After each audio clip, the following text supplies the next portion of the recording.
இன்றைய தாவா காலத்தில் இந்த ஹிஸ்பியத் என்பது பெரிய ஃபித்னாவாக குழப்பமாக இருக்குங்க. இதை ஃபேக்ஷனலிசம் என்று சொல்லுவாங்க, பிரிவினைவாதம் என்று சொல்லுவாங்க, ஆங்கிலத்தில் ஃபேக்ஷனலிசம் என்று சொல்லுவாங்க. இது எந்த அளவுக்கு தாவாவை பாதிக்கிறது, சகோதரத்துவத்தை உடைக்கிறது என்பதை பார்க்கிறோம். இன்றைய காலத்தில் இது அதிகமாக நடக்குது. குறிப்பாக நெட்டு பரவலாகிட்ட பிறகு குறிப்பாக மறுப்புகள் அதிகமாகிடுச்சு. சம்பந்தம் இல்லாத மறுப்புகள், நான் தான் சரியானவன், நீ வழிகேடன் என்று முத்திரை குத்துவது, இது எல்லாமே தாவாவை பாதிக்குது. வாத்தசிமு பிஹப்லில்லாஹி ஜமியா வலா தஃபர்ரகு என்று அல்லாஹ் சொல்றான். நீங்க எல்லாரும் அல்லாஹ்வுடைய கயிற்றை பலமாக பற்றி பிடித்துக் கொள்ளுங்கள், பிரிந்து போகாதீங்கன்னு அல்லாஹ் சொல்றான். சூரத்துல் ஆல இம்ரானுடைய 103வது ஆயத் நம்ம பார்க்கலாம். ஸோ அல்லாஹ்வுடைய கயிற்றை பற்றி பிடிக்க வேண்டும், இந்த குர்ஆனை சுன்னாவை. மாறாக குழுவை பற்றி பிடிப்பதோ, ஒரு தலைவரை பற்றி பிடிப்பதோ, ஒரு ஜமாத்தை பற்றி பிடிப்பதோ இது கிடையாது வெற்றிக்கான, ஒற்றுமைக்கான வழி. எங்க ஜமாத்து தான் சேவ்டு செக்ட், வெற்றி பெற்ற வழி, கூட்டம், குழு என்று சொல்வது. எங்க ஷேக் தான் ஹக்ல இருக்காங்க, மற்றவங்க எல்லாம் பாத்தில்ல, தவறுல இருக்காங்க என்று சொல்லுவது. மேலும் மஸ்ஜித் கமிட்டிகள் ரெண்டாக பிளந்து என்ன செய்யுது, ஒற்றுமை இல்லாமல் செயல்படுவது. ஆன்லைன்ல தக்ஃபீர் செய்வது, இவங்க அவங்கள தக்ஃபீர் செய்வது, இவங்க அவங்கள என்ன சொல்றது, பிதத்வாதி என்று சொல்வது. எல்லாம் நவீன காலத்துல நடக்கக்கூடிய ஃபித்னாவாக இருக்கு. வலா தகூனு கல்லதீன தஃபர்ரகு வஹ்தலஃபு என்று அல்லாஹ் சொல்றான். நீங்கள் பிளந்து வித்தியாசப்பட்டவர்களாக போல் ஆகிவிடாதீர்கள் என்று அல்லாஹ் எச்சரிக்கிறான். சூரத்துல் ஆல இம்ரானுடைய 105வது ஆயத். முன்றைய சமுதாயங்கள் இந்த பிளவால் தான் என்ன செஞ்சது, அழிக்கப்பட்டது. இன்னைக்கு பார்க்கலாம் இல்லைங்களா, ஒரு சுன்னி முஸ்லிம் இன்னொரு சுன்னி முஸ்லிமோடு சண்டை போடுகிறான். ஒரே குடும்பம், ஆனால் ஜமாத் ஒவ்வொருத்தவங்களும் வேற என்பதால் சேர்ந்து தொழ மாட்டாங்க. யூடியூப்ல சண்டைகள், கமெண்ட் செக்ஷன் போய் பார்த்தா தெரியும் எவ்வளவு ஃபித்னாக்கள் என்று. எங்களுடைய இது மட்டும்தான் ஹக்கு, நாங்க மட்டும்தான் ஹக்ல இருக்கோம் என்று சொல்வது. வலா தனாஸஹு வதஃப்ஷலு வதத்ஹப ரீஹுக்கும் என்று அல்லாஹ் சொல்றான். ஒருவரோட நீங்க என்ன செய்யாதீங்க, வாதிக்காதீங்க, நீங்க பலவீனமாகிடுவீங்கன்னு அல்லாஹ் சொல்றான். சூரத்துல் அன்ஃபாலுடைய 46வது ஆயத்துல. ஸோ உள் போராட்டம் என்பது இழிவையும் பலவீனத்தையும் தான் அதிகரிக்கும். ஸோ ஒரு சமூக பிரச்சனை கூட முஸ்லிம்கள் சேர்ந்து நிற்க முடியாது, இந்த ஹிஸ்பியத் என்பது அவங்களிடம் வந்து விட்டால், இந்த பிரிவினைவாதம் வந்து விட்டால். தாவா அல்லாவுக்காக என்று அல்லாமல் மாறாக ஃபாலோவர்ஸ்க்காக, லைக்ஸ்க்காக என்று மாறிவிடும். குழுவுடைய குரூப்பிசம் காரணமாக என்ன ஆகும், சகோதரத்துவம் நசுக்கப்படும் அந்த இடத்துல. குல்லு ஹிஸ்பின் பிமா லதைஹிம் ஃபரிஹூன் என்று அல்லாஹ் சொல்றான். ஒவ்வொரு பிரிவும் தங்களிடம் இருப்பதை வைத்து மகிழ்ச்சி கொள்கிறது என்று. இந்த வசனம் இன்று நடக்கக்கூடிய ஹிஸ்பியாவுக்கு நேரடியான ஒரு விளக்கமாக இருக்கு. இது சத்தியத்தை பேசக்கூடியவங்க மத்தியில இது குழப்பத்தை ஏற்படுத்து. நீ பார்க்கலாம் இல்லையா, நாங்க தான் சத்தியத்தை சொல்றோங்கிறவங்க கிட்ட சொல்றோம் என்று சொல்லக்கூடியவங்க கூட இந்த ஹிஸ்பியத்தால பாதிக்கப்பட்டிருக்கிறாங்க. எங்கள் இயக்கம் தான் கரெக்ட், மற்றவை எல்லாம் தவறு என்று சொல்வது. நீங்க எங்க ஜமாத்துல இல்லை என்றால் நீங்கள் வழிகேடன் என்று சொல்வது. குழுக்கள் கட்சிகளாக மாறி பிரிந்து செல்வது. இந்த பிரிவினைவாதம் என்பது ஜாஹிலியா காலத்து துர்நாற்றம் என்று ரசூல் அஸ்லாம் கண்டிச்சிருக்கிறாங்க. அசபியாவின் பக்கம் குழு, ஒரு பிரிவின் பக்கம் அழைப்பவர் நம்மை சேர்ந்தவர் அல்ல என்று சொல்லியிருக்கிறாங்க, அபுதாவுதுல வரக்கூடிய ஹதீஸ். ஸோ நம்பிக்கையுடைய அளவுகள் என்ன, ஹக், எது ஹக்கோ அதுதான் நம்பிக்கையுடைய அளவுகள், மாறாக ஒரு குழு கிடையாது. எந்த அளவுக்கு போயிடுச்சுன்னா, தங்களுடைய குழு குரான் சுன்னாக்கு மாறாக இருந்தாலும் தங்களுடைய குழுவை பாதுகாக்க வேண்டும் என்று என்ன செய்யுது, சத்தியத்தை மறைப்பது. தங்களுடைய ஷேக் தவறு செய்தாலும், குரான் சுன்னாக்கு முரணாக போனாலும் அந்த டீம் லாயல்ட்டியை விட்டு கொடுக்காமல் அவரை பாதுகாப்பது, குரான் சுன்னாவை தூக்கி பின்னால் போட்டு விடுவது. ஒரு பக்கம் யூடியூப், டிக்டாக்ல எங்களுடைய பேச்சாளர் தான் ஹக்ல இருக்காரு என்று சொல்வது. இவ்வளவு ஃபித்னாக்களும் நடந்து கொண்டிருக்கிறது. எங்களுடைய குழு, உங்களுடைய குழு என்று சண்டை போட்டுக் கொள்கிறார்கள். முஹாஜிர்கள், அன்சார்கள், இது அல்லாஹ் குரான்ல அவங்களுக்கு சூட்டின பெயர்கள். அவங்க மத்தியில சண்டை ஏற்பட்ட போது இதை கைவிட்டுடுங்க, இது துர்நாற்றம் பிடிச்ச ஜாஹிலியாவுடைய அழைப்பு என்று ரசூலுல்லாஹி அலைஹி வஸல்லம் என்ன செஞ்சாங்க, கண்டிச்சாங்க. புகாரி முஸ்லிம் நம்ம பார்க்கலாம் இல்லைங்களா ஹதீஸ்களை. ஸோ குழுக்களாக அடையாளப்படுத்திக் கொள்வது இது தவறான ஒரு விஷயமாக இருக்கு. நாங்கள் மட்டும்தான் ஹக்க சொல்றோம் என்று சொல்லக்கூடிய இந்த போக்கு, பிற சகோதரர்கள் ஹக்கை சொன்னாலும் அதை ஏற்றுக்கொள்வதில்லை. ஏன்னா என்னுடைய குழுவில இருந்து அது வரல. அதனால ஒரு பக்கம் தலைவர்களை பின்பற்றுவது, மக்கள் தவறாக வழிநடத்தக்கூடிய தலைவர்களை அவர்கள் பின்பற்றுவார்கள் என்று நபி ஸல்லல்லாஹு அலைஹி வஸல்லம் எச்சரிக்கை செஞ்சாங்க. சஹீஹ் முஸ்லிம்ல பார்க்கலாம்.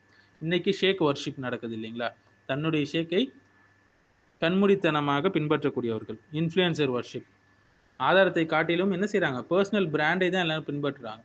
சில இயக்கங்கள் தங்களுடைய தலைவர்களை எப்படி இன்ஃபாலிபிள் போல காட்டுறாங்க, தவறே செய்ய மாட்டாரு, மாசூம் என்பது போல. ஸோ வந்து ஃபருத்தூஹு இலல்லாஹி வர் ரசூலி என்று அல்லாஹ் சுப்ஹானஹு வ தஆலா சொல்றான். எதுல முரண்பாடு இருந்தாலும் அல்லாஹ்வும் அவனுடைய தூதரின் பக்கம் திருப்புங்கள் என்று சொல்றான். சூரத்து நிசாவுடைய 59வது ஆயத். ஸோ ஒன்றிணைவது, ஒற்றுமை பெறுவது என்பது ஆதாரத்தின் அடிப்படையில் இருக்க வேண்டும். அல்லாஹ்வும் அல்லாஹ்வுடைய ரசூலின் மீது இருக்க வேண்டும். மாறாக குழுக்காக ஒற்றுமை பெறுவது, கட்சிக்காக, தலைவர் மீது, இதன் அடிப்படையில் அல்ல. இதனால ஒருவர் மற்றவரை எதிரி போல பார்க்கிறாங்க, காஃபிர் போல பார்க்கிறாங்க. இஸ்லாமிய இல்லம் அரசியல் அரங்கமாக மாறிவிட்டது. பல மஸ்ஜித் கமிட்டிகள்ல நடக்கக்கூடிய போர்கள் பாருங்க, யூடியூப்ல நடக்கக்கூடிய ரெஃபியூட்டேஷன் பேட்டில்ஸை பாருங்க, டிக்டாக்ல வந்து ஸ்காலர்ஸ் ஒருத்தர் வந்து திட்டிக் கொள்வது, சண்டை போட்டுக் கொள்வது, வியூஸ்க்காக. ஒருவும் கேன்சல் கல்ச்சர், ஒருத்தர் தவறு செஞ்சுட்டா முழுமையாக அவரை தாவா களத்திலிருந்து நீக்கி விடுவது. இது எல்லாமே ஆன்லைன் தாவா கேங் வார்ஸ் என்று சொல்லலாங்க. கல்லூரிகள், இஸ்லாமிய குழுக்கள்ல பார்க்கலாம். ஒவ்வொரு குழுவும் மாணவர்கள் என்ன செய்யுது, கேப்சர் செய்யணும் என்ற நியத்தோட. இது உண்மையான தாவா கிடையாது. தமிழ்நாட்டிலும் கூட இந்த ஃபித்னாக்கள் அதிகமாகவே இருக்கு. ஸோ இதற்கான தீர்வு என்ன இஸ்லாம் சொல்லக்கூடியது? பர்சனாலிட்டி வர்ஷிப் என்பது, தனிநபர் வழிபாடு என்பது இருக்கக்கூடாது. குர்ஆன் சுன்னாவை சலஃபுகள் எப்படி புரிந்தாங்களோ அப்படி புரியணும். உண்மையை, சத்தியத்தை தான் பார்க்கணும். எந்த குழுவிலிருந்து வந்தாலும் அந்த உண்மையாக இருந்தால் அதை ஏற்றுக்கொள்ள வேண்டும். என்னுடைய குழுல இல்லை என்பதுக்காக அதை தட்டிவிடக்கூடாது. ஹக்கு யார் சொன்னாலும் அந்த ஹக்கை கொள்ள வேண்டும். என்னுடைய குழுவிலேருந்து வரல என்று அதை தட்டிவிடக்கூடாது. ஆதாரத்தை முற்படுத்த வேண்டும், பின்பற்ற வேண்டும். தனிநபர், ஒரு தனி ஷேக்கை வந்து கண்மூடித்தனமாக முழுவதுமாக எல்லாத்திலும் பின்பற்றுவது, ஆதாரத்தை பார்க்காமல், இது எல்லாமே வந்து தவறான ஒரு விஷயங்களாக இருக்குது. பொதுமக்களாகவே எப்போதும் இருக்கக்கூடாது. கல்வி படித்து ஆதாரத்தை புரிகிற அளவுக்கு வர வேண்டும். அதுவரை அவங்க ஒரு ஷேக்கை பின்பற்றுவது தவறல்ல. யார் சத்தியத்தில் இருக்காங்களோ, கல்வி இருக்காங்களோ, தவறு கிடையாது. ஆனால் பொதுமக்களாகவே இருக்கக்கூடாது. ஆதாரத்தை புரிந்து கொள்கிற அளவுக்கு அவங்க படித்து முன்னேறி வர வேண்டும். பொது பணிகளில் முஸ்லிம்கள் என்ன செய்யணும்?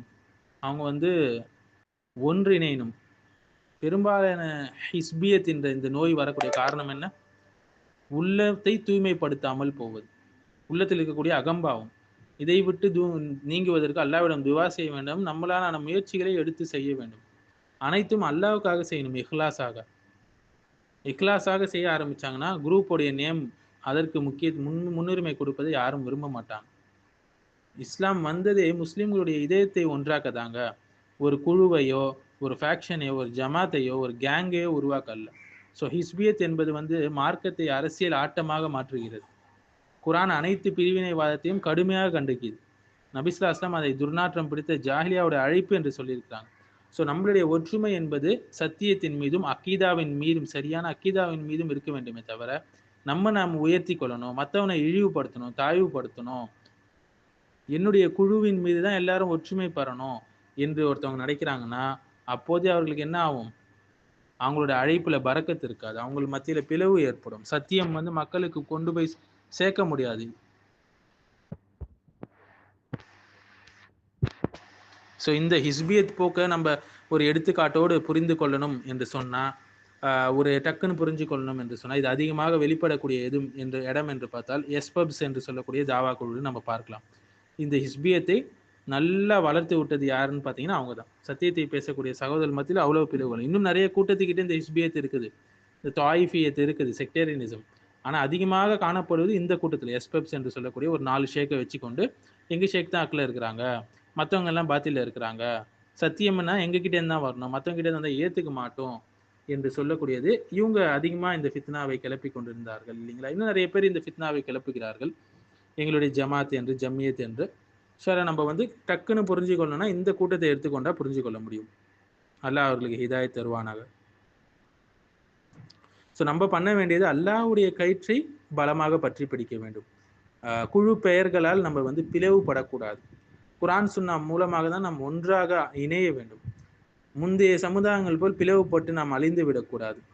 நம்மளுடைய வாதத்தால் என்ன செய்வோம்? பலவீனமானவர்களை தான் ஆகும் நம்ம ஒவ்வொரு நாளும். ஸோ இன்றைய ஜமாத் சென்டர்டு இஸ்லாமின் நேரடி ஒரு விளக்கமாக இந்த ஆயத்து இருக்கு. ஒவ்வொரு பிரிவும் என்ன செய்யுது? தங்களிடம் இருப்பதை கொண்டு மகிழ்ச்சி அடைகிறது. ஸோ இந்த ஃபேக்ஷனலிசம்க்கு எதிராக நிச்சயமாக நாம் எல்லாரும் ஒன்றுபட வேண்டும். இந்த தாவா கேங் ஃபைட்ஸை விட்டுட்டு, மஸ்ஜித் கமிட்டி போர்களை விட்டு சண்டைகளை விட்டு கல்லூரி இஸ்லாமிய குரூப்ஸ் காம்படிஷனை விட்டுட்டு இந்த பாலிடிக்ஸை விட்டு அல்லாஹ் சுப்ஹானஹு வ தஆலா நம்ம அனைவரையும் பாதுகாப்பானாக, நம்மளை எல்லாரையும் ஒற்றுமைப்படுத்துவானாக. இஸ்லாம் எனும் மார்க்கத்தின் பால்